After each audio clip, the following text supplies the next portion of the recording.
Sir आप शांत हो जाइए, मैं इसे संभालती हूँ।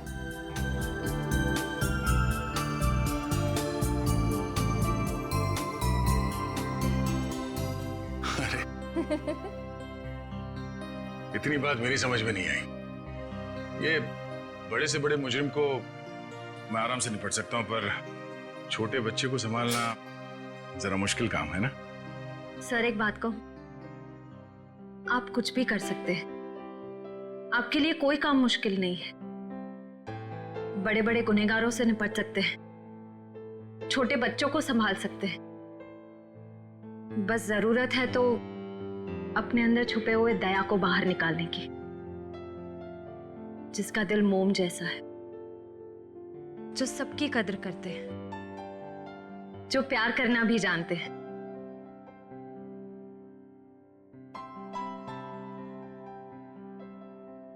I mean,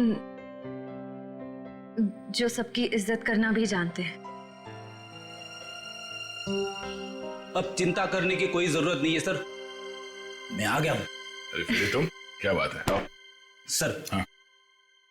जब मुझे एहसास हुआ कि आप अकेले बच्चे को संभाल नहीं पाओगे तो मैं आ गया। ला बच्चा दो।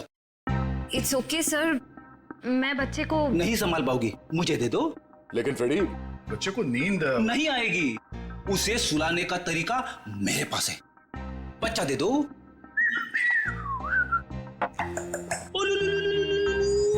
अला ला ला ला ला।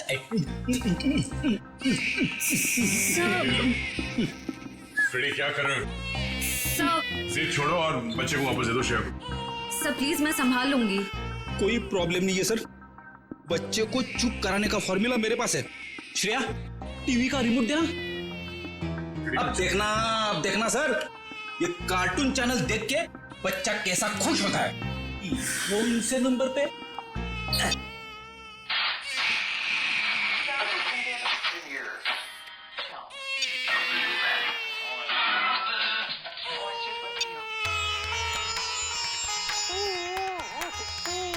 फिर एक मिनट, वो शास्त्रीय संगीत वाला चैनल फिर से लगाना।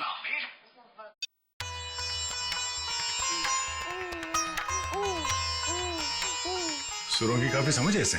हाँ सर, बड़ा होके बड़ा संगीतकार बनेगा। सब हो रही दुकान।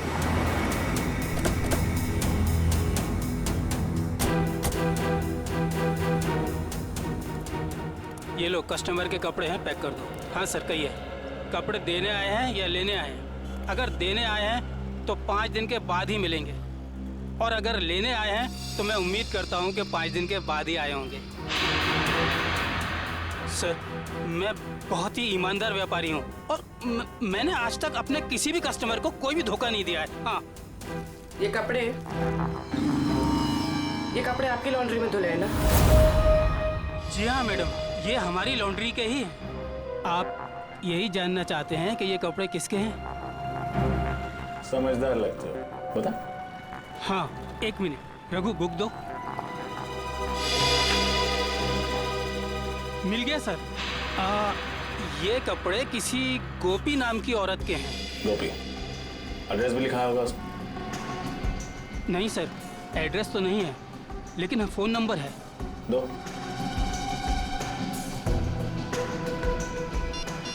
साहब, मुझे तो पहले से शक था जब वो लड़की यहाँ कपड़े डालने आई थी।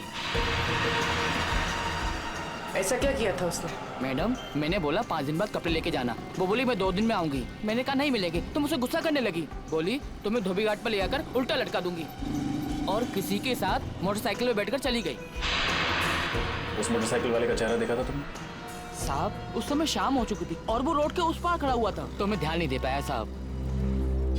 इस मोबाइल नंबर के जरिए हम उस मोटरसाइकिल वाले तक पहुंच जाएंगे। चुप रहो, समझे? तो एक बार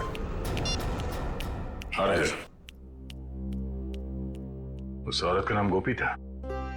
वेरी गुड। उसके मोबाइल नंबर से उसका घर का पता निकालो। इस केस में इस औरत की पूरी जानकारी चाहिए हमें, ठीक है?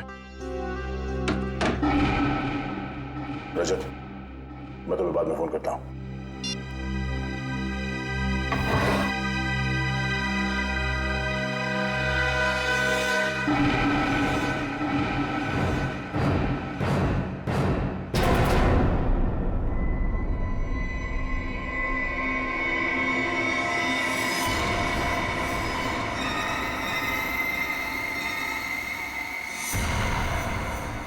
तुम फौरन अपनी बंदूक नीचे रख दो, वरना इस लड़की का भेजा बाहर कर देंगे। दया, तुमसे हमारी कोई दुश्मनी नहीं है, बस ये बच्चा हमारे हवाले कर दो और अपनी जान बचा लो। अपनी जान की परवाह करने वाले कायरों को हम सीआईडी में भर्ती नहीं किया करते। अगर इस बच्चे को किसी ने छुआ भी ना तो तुम सबकी अर्थी यहीं से उठेगी। अर्थी तो इस छोकरी की उठेगी दया। बस तुम कंधा देने के लिए तैयार रहो। बंदूक नीचे रखो, नीचे रखो बंदूक। सर आप मेरी परवाह मत कीजिए, आप गोली चलाइए। चुप। दया गन नीचे रख, नीचे रख गन दया, वरना इस छोकरी की खोपड़ी उड़ा दूंगा मैं। एक मिनट,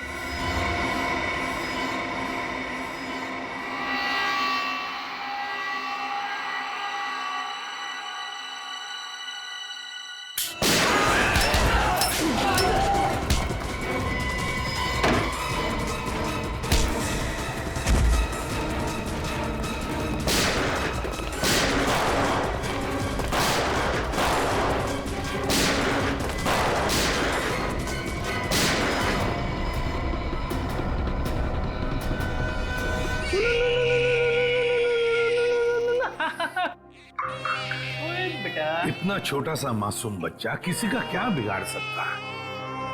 ये तो कोई राक्षस ही है जो ऐसे मासूम बच्चे पर हमला करने को देखता है। सर उस गुंडे का क्रिमिनल रिकॉर्ड मिल गया। क्या नाम है उसका? उसका नाम शमी है और उस पे कॉन्ट्रैक्ट किलिंग और किडनैपिंग के 3 केसेस चल रहे हैं। कॉन्ट्रैक्ट किलिंग और किडनैपिंग? लेकिन ये सिर्फ कॉन्ट्रैक्ट किलिंग का केस नहीं है, ये कुछ और ही चक्कर है, कोई बड़ी साजिश है ये। सर मोबाइल कंपनी ने गोपी का जो एड्रेस दिया था वो गलत है। गलत है? हाँ सर। मतलब सर ये सब पहले से प्लान था।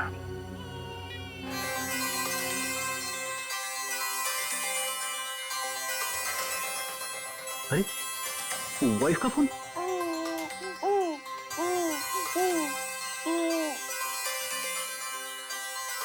कैसी लगी ट्यूब? अच्छी अच्छी अच्छी। सर कल रात दया सर के घर पे टीवी पर जब शास्त्रीय संगीत आ रहा था तब बच्चा अचानक से शांत हो गया और मुस्कुराने लगा। अच्छा, वैसे आमतौर पे इस तरह की धुन सुनकर बच्चे उछलने लगते हैं। हाँ लेकिन अभी भी फ्रेडी सर की रिंगटोन सुनकर बच्चा कैसे खुश हो गया? सर हो सकता है कि जब से इस बच्चे का जन्म हुआ हो तब से ये शास्त्रीय संगीत सुनता आ रहा। हो सकता है इसके माता पिता में से कोई संगीतकार या गायक हो। कविनगर जाके पता लगाना पड़ेगा कि वहां पर कोई शास्त्रीय संगीत विद्यालय है क्या। ता थई तत थई ता थई तत थई ता थई तत थई तत थई ता थई तत थई ता थई तत। एक मिनट,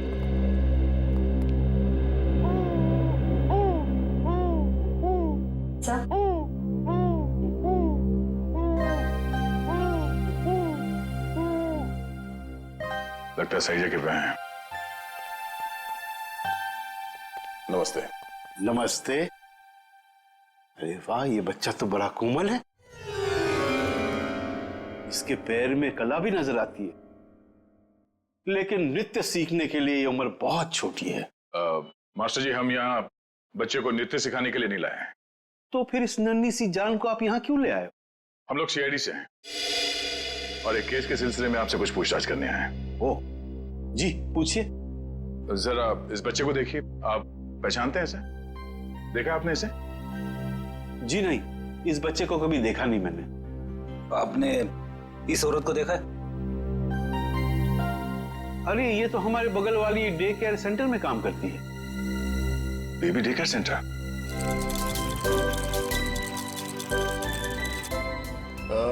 एक्सक्यूज मी, आप इस औरत को पहचानती हैं? ये तो गोपी है, हमारे यहाँ आया का काम करती है, लेकिन हुआ क्या है इसे? कल एक ट्रक एक्सीडेंट में उसकी मौत हो गई है। आप इस बच्चे के बारे में क्या बता सकती हैं? इसका नाम बॉबी है और इसकी माँ का नाम जूही है। ये एलएसटी सोसाइटी में रहती है। LST society?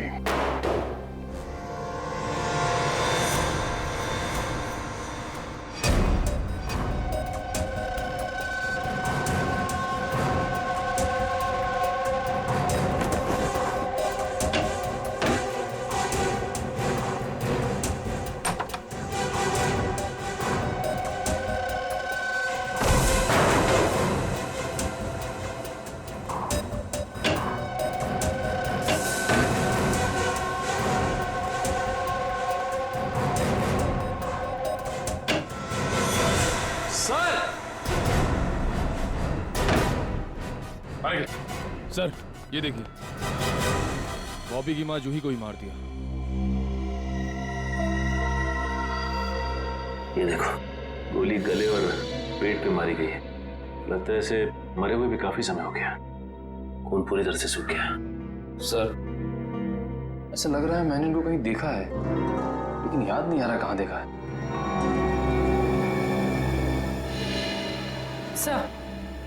सर वो देखिए,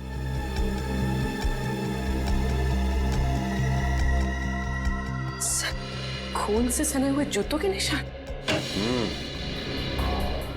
ये देखो पूर्वी, ये चप्पल के निशान तो बिल्कुल वैसे ही है जैसी चप्पल गोपी ने पहनी हुई थी। इस औरत ने जो सैंडल पहने हुए थे, उस सैंडल के नीचे के हिस्से की तरफ हमें खून के कुछ अंश मिले, और वहां से भी हमें सूखा हुआ खून मिला था। अभी कोई संजोग तो नहीं हो सकता है ना सर? पर सर गोपी तो गुनहगारों की साथीदार थी, वो खिड़की से बच्चे को लेकर क्यों भागेगी? ये समझ में नहीं आ रहा कि वो यहाँ आई क्यों थी। वो तो नर्सरी में आया का काम करती थी ना। मगर सर जूही को मारने के बाद बच्चे को अगवा करने की क्या जरूरत थी? एक बच्चे से किसी का क्या फायदा हो सकता है? सर लगता है ये जूही के पति की फोटो है। लेकिन ये जूही के पति की फोटो है नहीं, बल्कि थी। हॉल में इस फोटो पे हार चढ़ा हुआ था। एक काम करो, इस कमरे को अच्छी तरह से छान मारो, देखो क्या मिलता है। सर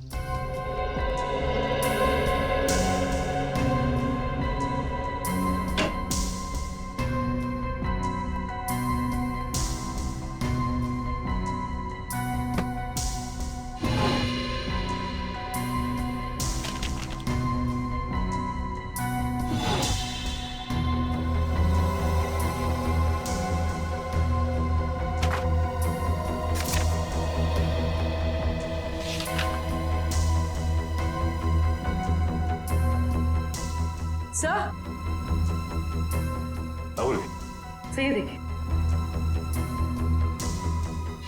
तो जूही एक एक्ट्रेस थी, इसीलिए उसने अपना पोर्टफोलियोज बनाया था। याद आया सर, मैंने इनको एक पंजाबी फिल्म में देखा था, उसमें हीरोइन थी। अच्छा? हाँ सर। इस घर का लिव एंड लीज एग्रीमेंट मिला है सर। सर ये वोटर आईडी है सर, इसमें इनका नाम जूही नहीं बल्कि असली नाम शीतल है सर। और ये जीवन शांति आश्रम का रिसीप्ट भी है सर। तो ये बात है, ये जूही उर्फ शीतल 5 सालों तक एक आश्रम में रह रही थी और 1 साल पहले ही आश्रम से बाहर आई है। मगर सर एक फिल्म की हीरोइन 5 साल तक आश्रम में क्यों रहेगी? ये देखो, शीतल के पिता रविकांत का नाम लिखा हुआ है इस कार्ड पे। सर ये रहा डॉक्टर रविकांत का घर, बहुत बड़े साइंटिस्ट हैं वो।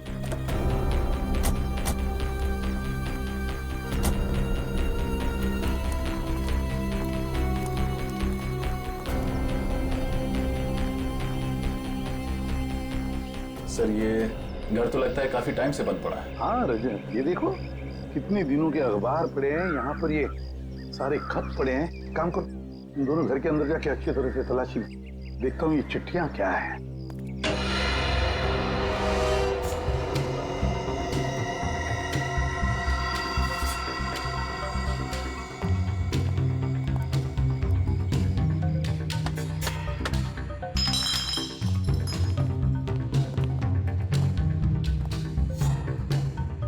उससे पहले ही यहाँ कोई आ चुका है, शायद कुछ ढूंढने।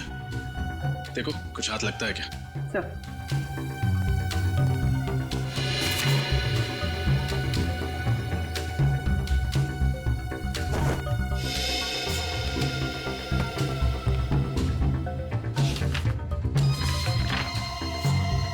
Legal notice?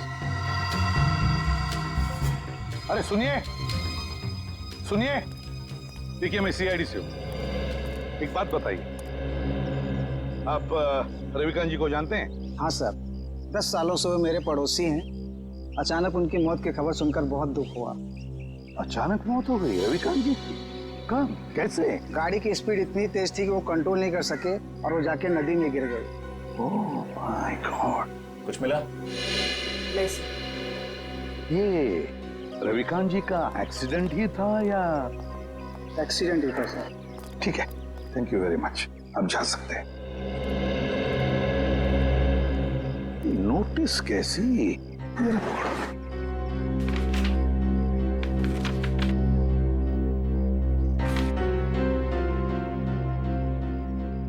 माय गॉड, तो रविकांत जी के घर की नीलामी की नोटिस है। सर इतनी जल्दी ही नोटिस? पिछले महीने तो रविकांत जी की मौत हुई थी। तो पूर्वी पिछले महीने रविकांत जी की मौत होगी, उसके बाद में उनकी बेटी शीतल की मौत। ये कोई कोइंसिडेंस नहीं हो सकता, कोई इत्तेफाक नहीं है, ये कुछ और ही चक्कर है, कुछ ना कुछ तो गड़बड़ जरूर है। और फिर अब शीतल के बच्चे की भी जान को खतरा है। इस रविकांत जी के एडवोकेट से मिलना पड़ेगा, वकील से मिलना पड़ेगा, पता लगाना पड़ेगा इस घर के नीलामी का राज क्या है। ओ, रविकांत जी की प्रॉपर्टी की नीलामी की नोटिस ये तो मैंने बनवाई है, लेकिन आपको कहां से मिली? उनके घर से। एक और बात, उनकी बेटी शीतल का किसी ने खून कर दिया। शीतल का खून? लेकिन ये किसने किया? उन्हीं का पता लगाने ही तो हम आपके पास आए हैं। मैं कुछ समझा नहीं। रविकांत जी और शीतल के बाद इस मकान पर हक किसका बनता है? शीतल जी के बेटे बॉबी का। सिर्फ मकान पर ही नहीं, कसारा में जो 50 एकड़ जमीन है वो भी बॉबी के नाम हो जाएगी। अच्छा, और ये नीलामी का आइडिया किसका था? रविकांत जी के छोटे भाई राकेश का। राकेश? इस राकेश के बारे में और कुछ जानते हैं? जी हाँ, दरअसल उनके परिवार को मैं पिछले 15 साल से जानता हूँ। उनके सारे लीगल मैटर्स मैं ही देखता हूँ। रविकांत और राकेश के पिताजी की जब मृत्यु हुई तो उनके प्रॉपर्टी का सबसे बड़ा हिस्सा रविकांत को मिला और सिर्फ 15% राकेश को। ऐसा क्यों किया उनके पिता? क्योंकि राकेश के तौर तरीके और आलसीपन की वजह से उनके पिताजी काफी नाराज थे और उनको राकेश पर भरोसा नहीं था। तो इस बात से तो राकेश जी को बहुत गुस्सा आया होगा। जी हाँ, बहुत। इतना ही नहीं, उसने अपने भाई के साथ सारे रिश्ते नाते तोड़ दिए थे। फिर अचानक दिवाली के दिन आकर गले मिले और सारे गिले शिकवे दूर हो गए। हो सकता है ये राकेश की चाल हो, रविकांत जी का भरोसा जीतकर उनकी पीठ पर वार करने की। सर ये भी तो हो सकता है कि बॉबी को राकेश जी ने अगवा करवाया हो। ये तो राकेश से मिलकर ही पता चलेगा।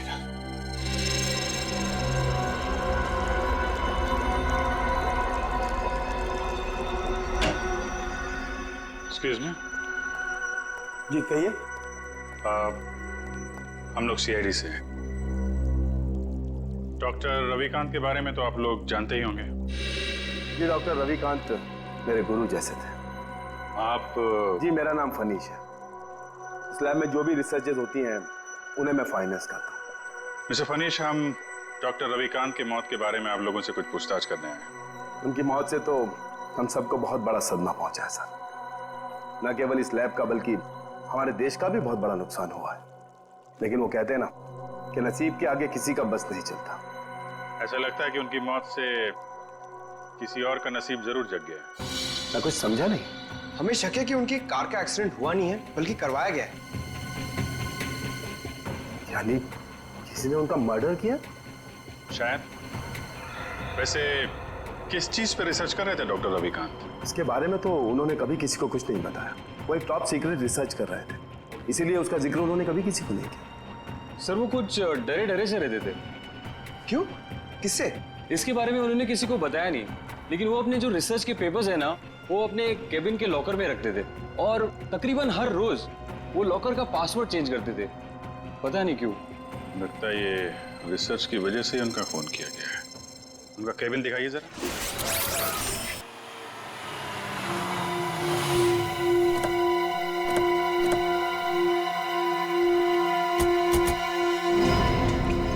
सरकारी तो यहीं खड़ी है, राकेश घर में ही होगा। हाँ,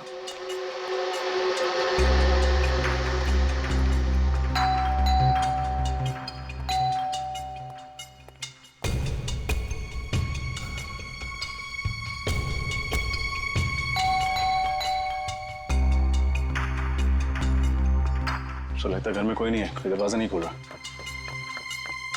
है, घर में कोई तो है, आवाजें आ रही हैं। खोल दो दरवाजा।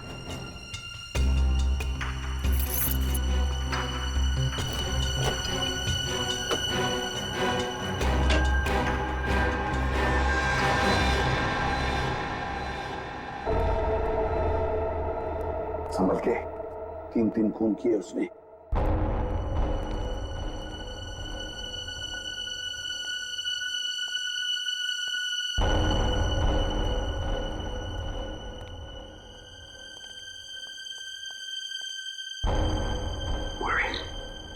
इस तरफ जाओ। सर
कौन है आप लोग? CID। लेकिन मैंने किया क्या है? या क्या है? हैं? या क्या है? अभी पता चल जाएगा क्या क्या है। इसके घर की अच्छी तरह से तलाशी लो। सर आप पूरे घर की तलाशी ले लीजिए, पर प्लीज मुझे ये तो बताइए कि मेरा गुनाह क्या है? रविकांत और शीतल को क्यों मरवाया तुमने? शीतल का कत्ल हो गया सर? कब और कैसे? कब और कैसे? बड़े भोले बनने की कोशिश कर रहे हो राकेश जी, हैं? सर प्लीज मेरा यकीन मानिए, इसके बारे में मैं कुछ नहीं जानता। झूठ झूठ बोल रहे हो तुम। रविकांत और शीतल को पहले मरवाया और फिर शीतल के बच्चे को अगवा किया। इस औरत को पैसे दिए थे ना तुमने ये सब करने के लिए? क्यों? नहीं सर, मैंने ऐसा कुछ नहीं किया। इस औरत को मैं पहली बार देख रहा हूँ सर। सर मैं रवि भैया और शीतल का खून क्यों करवाऊंगा? इसलिए, इस जायदाद के लिए। जायदाद के पेपर थे, है ना? क्यों? और तुम ये भी जानते थे कि रविकांत और शीतल की मौत के बाद ये सारी जायदाद शीतल के बेटे के नाम पर हो जाती, और अगर शीतल के बेटे का कुछ कम ज्यादा होता तो ये पूरी की पूरी जायदाद तुम्हारे नाम पर हो जाती। यही चाहते थे ना तुम? जी सर, लेकिन क्या? लेकिन क्या? लेकिन सर मैंने किसी का खून नहीं किया, और ना ही सर मैंने बॉबी को किडनैप करवाया। प्लीज मेरा यकीन मानिए। तुम्हारा यकीन करूं? क्यों? क्यों यकीन करूं तुम्हारा मैं? हैं? कोई सबूत है तुम्हारे पास? तुम्हारा यकीन करूं? क्यों? क्यों यकीन करूं तुम्हारा मैं? हैं? कोई सबूत है तुम्हारे पास? हाँ सर, 1 मिनट।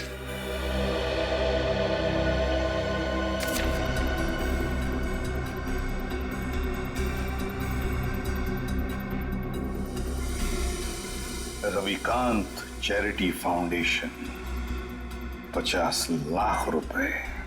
जी सर, जायदाद में जितना भी मेरा हिस्सा था उस सबको बेचकर सारे रुपए में रवि भैया की चैरिटी में डालने वाला था। सर भगवान का दिया हुआ मेरे पास सब कुछ है, पैसों के लिए मैं अपने भैया का खून क्यों करवाऊं? सर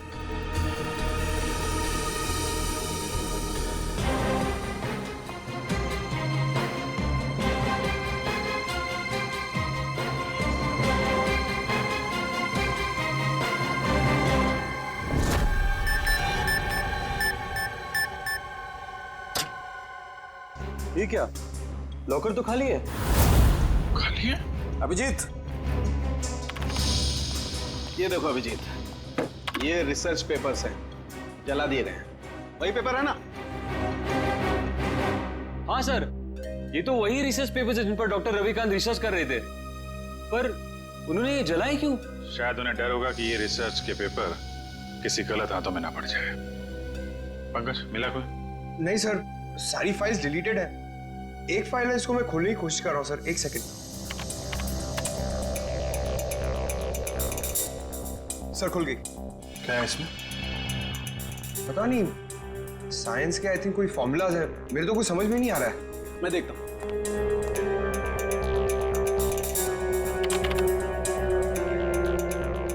ओह, नहीं अभिजीत, ये कोई साइंस का फार्मूला नहीं है, ये एक वायरस की टेस्टिंग रिपोर्ट है। क्या मतलब सर? मतलब ये है कि जैसे जहर का काट जहर होता है, वैसे ही किसी भी बीमारी का इलाज उसके वायरस के द्वारा ही किया जाता है। और इस वायरस का टेस्ट किसी इंसान पर कर रहे थे डॉक्टर रविकांत। और कौन सा वायरस है ये? ये पेलकोप नाम का वायरस है, बहुत रेयर किस्म का वायरस है, ज्यादा सुना नहीं है इसके बारे में। मगर सर ये वायरस टेस्ट किस पर कर रहे थे? माय गॉड, मैं समझ गया अभिजीत। अरे है कौन वो? अभी नहीं, 1 घंटे के बाद मैं तुम्हें ब्यूरो में मिलता हूँ, कंफर्म कर लूं फिर बताता हूँ। सचिन, पता चला डॉक्टर रविकांत लैब में क्या बना रहा था? नहीं सर, अब तक तो कुछ नहीं पता चला। सालुंके साहब कह के गए हैं कि 1 घंटे में वापस आता हूँ। फिर बस पता चल गया, मैंने गुत्थी सुलझा ली। यार तू फिर बता ना सालुंके। बॉस, उस रिसर्च लैब में हमने जिस पेशेंट की रिपोर्ट देखी थी, उसमें पोलकोप नाम का वायरस था। ये कौन सा वायरस है? वही तो पता लगाना है, लेकिन एक टेंशन है बॉस। किस बात की टेंशन? बॉस, मैंने जब पता लगाया तो पता लगा कि पोलकोप नाम का वायरस तो है ही नहीं। अरे तो फिर सालुंके साहब, उस मरीज के शरीर में ये वायरस आया कहाँ से? वही तो बॉस, मैंने जब उस बच्चे का ब्लड टेस्ट किया दोबारा से, तो पता ये चला कि उसे हिस्लेक्सिया नाम की बीमारी है, सांस लेने की बीमारी, जिसका कहीं कोई इलाज नहीं। लेकिन जब मैंने बच्चे का ब्लड टेस्ट किया तो पता ये चला कि हिस्लेक्सिया का असर उसके शरीर में, उसके खून में धीरे धीरे कम हो रहा है। वो कैसे? वही तो प्रॉब्लम है बॉस। जब मैंने बच्चे का ब्लड टेस्ट दोबारा से किया तो पता लगा कि उसके शरीर में अलग अलग किस्म के वायरस हैं, जिसकी वजह से हिस्लेक्सिया का असर उसके खून में धीरे धीरे कम हो रहा है। और इन्हीं वायरस में से पोलकोप वायरस भी है। मतलब वो टेस्ट रिपोर्ट बच्चे की थी? हाँ बिल्कुल। मतलब ये जो कुछ भी हुआ है इस पोलकोप वायरस की वजह से ही हुआ है। कोई तो है जो इस पोलकोप वायरस पर कब्जा करना चाहता है। हाँ सर, डॉक्टर रविकांत ने वायरस के सारे सैंपल और रिसर्च के सारे मटेरियल तबाह कर दिया, बर्बाद कर दिया सर। अब ये वायरस सिर्फ बच्चे के अंदर है। मतलब सचिन, बच्चे की जान को खतरा है।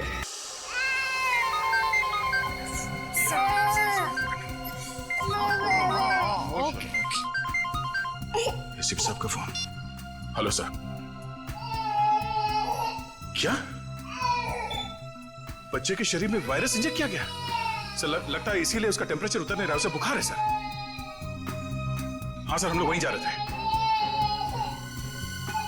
ठीक है सर, ओके चलो।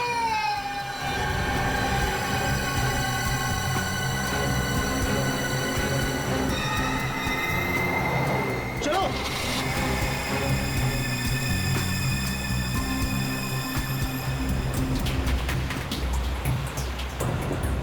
बॉबी का बुखार तो बढ़ता ही जा रहा है।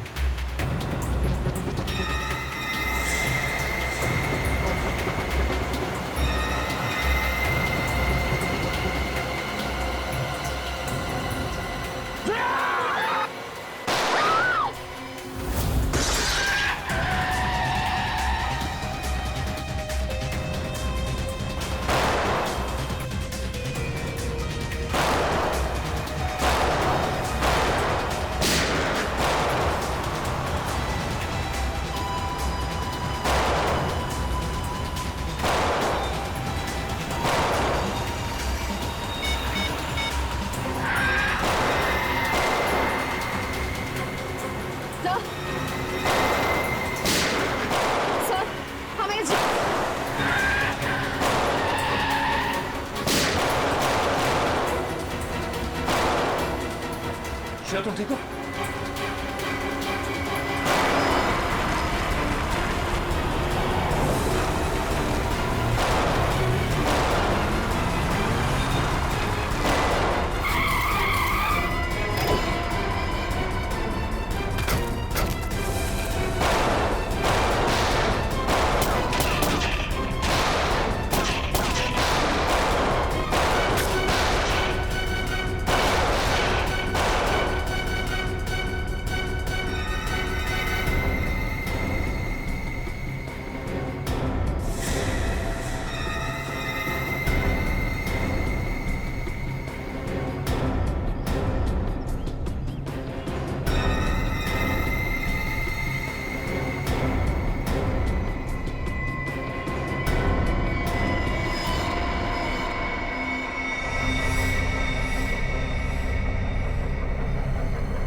भागूंगा श्रेया।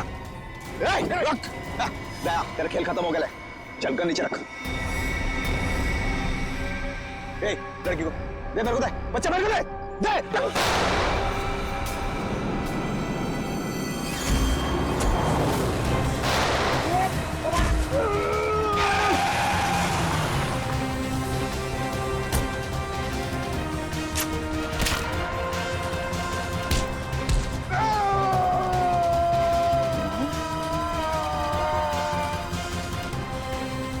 शेर का शिकार करने निकले थे गीदड़ लोग। बोल, किसके कहने पे किया ये सब? शर्म आनी चाहिए तुम्हें। एक मासूम बच्चे के साथ तुमने ऐसी घिनौनी हरकत की। मैं मजबूर था ऑफिसर। मैंने डॉक्टर रविकांत की रिसर्च पर लाखों रुपए खर्च किए, यह सोचकर कि रिसर्च कामयाब होगी तो मैं करोड़ों रुपया कमाऊंगा, मेरी कंपनी के शेयर्स फिर से टॉप पर आ जाएंगे। लेकिन डॉक्टर रविकांत अपने इन्वेंशंस तुम्हें नहीं बल्कि सरकार को देना चाहते थे ताकि हमारे देश के आम लोगों को फायदा हो, पर यह बात तुम्हें बर्दाश्त नहीं हुई। कैसे बर्दाश्त होती सर?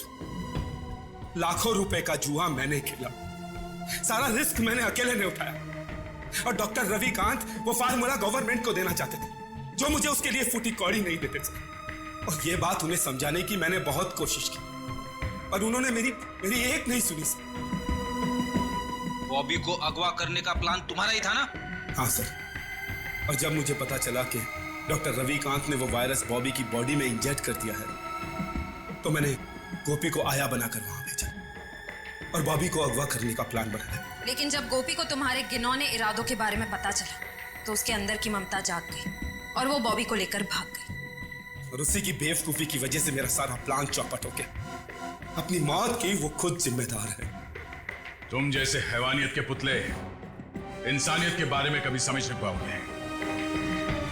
तुम्हें तो ऐसी सजा होनी चाहिए जिसे देखकर हैवानों की रूह कांप उठे।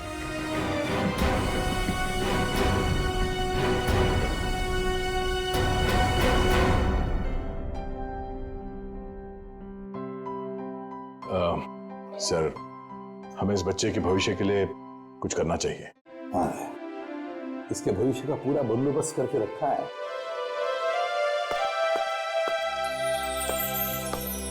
सर जी, सर जी, आज के बाद बॉबी को मैं संभालूंगा, अपने भाई के बेटे की तरह नहीं बल्कि अपने बेटे की तरह से बड़ा कर।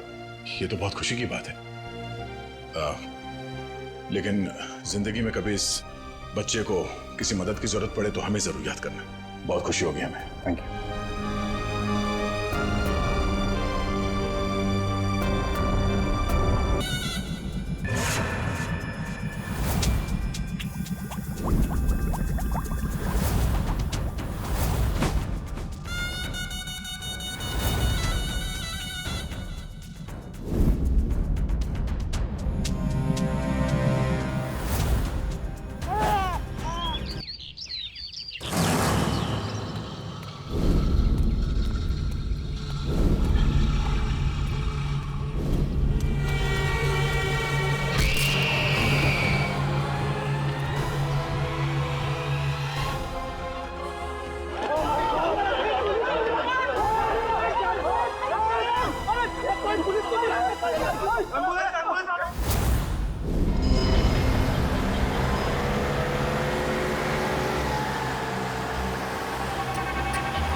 सर, ये तो मर चुकी है।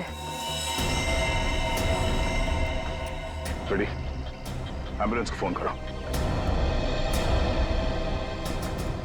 ये सब कैसे हुआ? मैंने देखा था सर। क्या हुआ था? सर, हमारे आंखों के सामने एक ट्रक आया और इस औरत को कुचलकर चला गया सर। श्रेया, कुछ मिला? नहीं सर, कुछ भी नहीं मिला। जब ये हादसा हुआ तब आप कहाँ थे? सर हम लोग उस चाय की दुकान पर चाय पीने आए थे, तभी मैंने देखा सर कि ये औरत वहां से भागती हुई आ रही थी सर।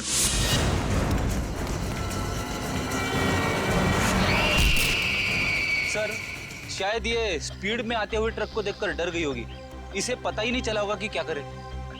पर उस ट्रक ड्राइवर को तो पता होना चाहिए था कि उसे क्या करना है। वो ब्रेक लगा सकता था, ट्रक को दूसरी ओर मोड़ सकता था, या फिर एक्सीडेंट के बाद पुलिस स्टेशन में जाके अपने आप को सरेंडर कर सकता था। एक औरत को ठोकर मार के भागना ये कहाँ की इंसानियत है? सर वो इंसान नहीं, हैवान था सर। वो ट्रक को फुल स्पीड में लेकर आया सर और इस औरत को कुचल कर चला गया। तुमने उस ट्रक का नंबर नोट किया, नंबर देखा था? हाँ सर।